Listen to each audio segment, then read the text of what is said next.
On January 1st, 2002, Italy lost its heartbeat.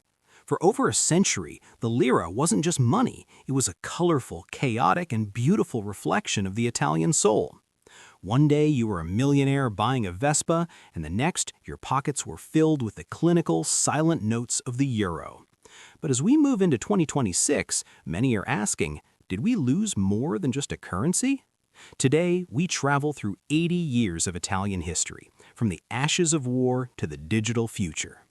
To understand where Italy was going, we have to see where it started. After WW2, Italy was a broken nation. These are liras, occupational money printed by the Americans. They are simple, rugged, and remind us of a time of breadlines and rebuilding. But even in ruin, Italy couldn't stay gray for long. By the 1950s, the big notes arrived. Look at the scale of this. It's huge. It felt like holding a map to a new life.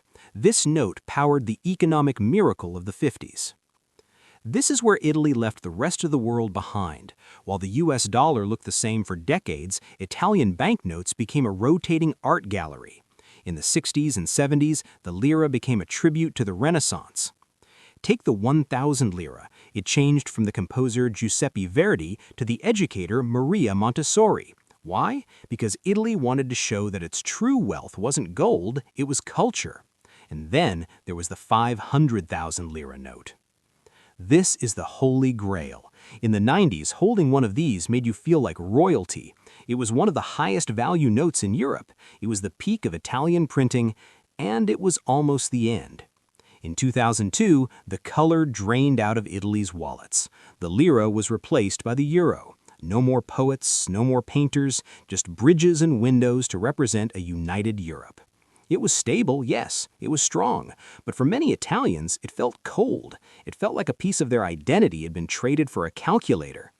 Now, in 2026, we are entering the era of the digital euro. Money is becoming invisible. The tactile feel of engraved paper, the smell of the ink, the crackle of a fresh bill, it's all vanishing into a screen. The lira is gone, but it isn't forgotten. It lives in the grandfather's jars and collectors like us. It reminds us that money is more than a medium of exchange, it's a memory. Which one do you miss more, the chaotic beauty of the lira or the modern strength of the euro? If you enjoyed this journey through Italy, hit subscribe. Let's keep the history of these masterpieces alive. I'll see you in the next country.